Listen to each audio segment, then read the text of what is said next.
Page 35, here's a happy song. Well, it's early in the morning and I haven't had my coffee yet, so we'll have to do the best we can. Look it over. 2 lines long. Treble and bass clef, 4/4 time.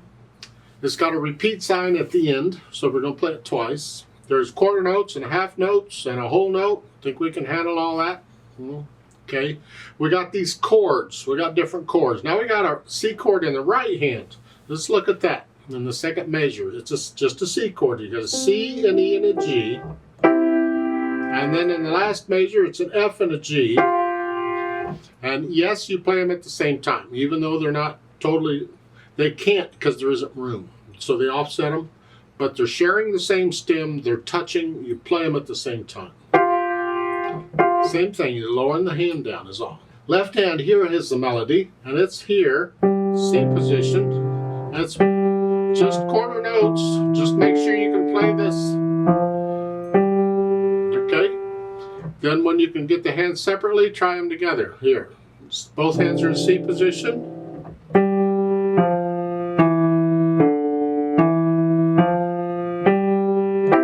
There. Second measure. You have a half note. You're going to hold it down while you play the chord.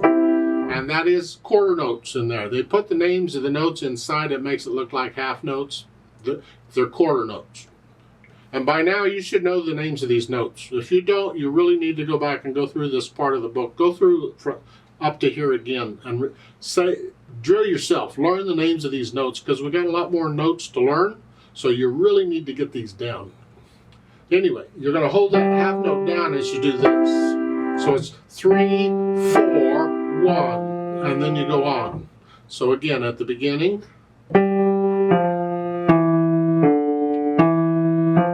hold it down. Now hold this down. See, because the F gets 4 counts, I gotta hold it down for 4 counts. And then these are 1 count. 2, 3, 4. And then in the last measure, the C is a whole note. I've got to hold it down for 4 counts, and while I'm holding it down, I'm doing that. So it's 1, 2, 3, 4. That's the way the rhythm works. Because we're kind of getting the hands working together here. So you go through and make sure you can play it okay. No hesitations.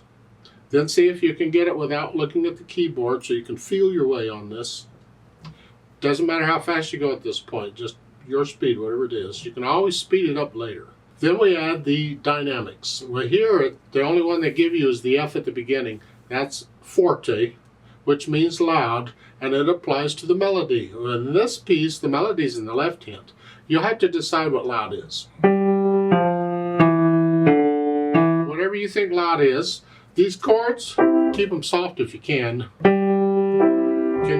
You're not playing them at the same time. You played one and you're holding it down, then you play the others. That might help a little bit. But keep the right hand soft here. Then the last piece we have to add there then is the speed, which it says happily. It's a mood. A lot of times they don't give you the speed. They give you the mood, and you have to figure out what the speed is from the mood. Well, happily, whatever that is, depends on how much wine I've had to drink or whatever. I don't know. I'll give you a clue here on these speeds. In music, a happy or fun speed is considered to be moderately fast. Not really fast, just sort of fast.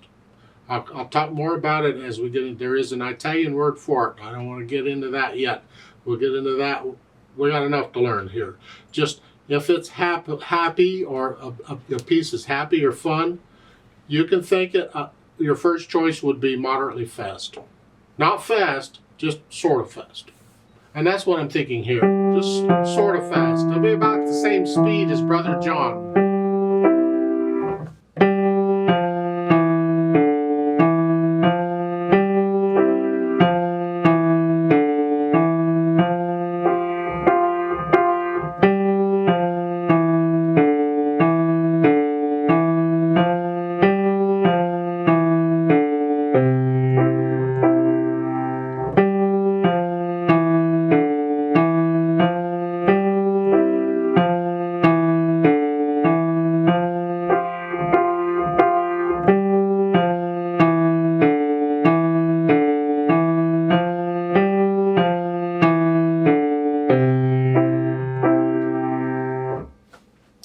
like to play it with you very slowly to double check the notes and the rhythms. I'm not going to do any dynamics.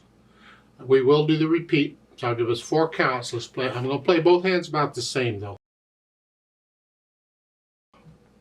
1, 2, ready, go.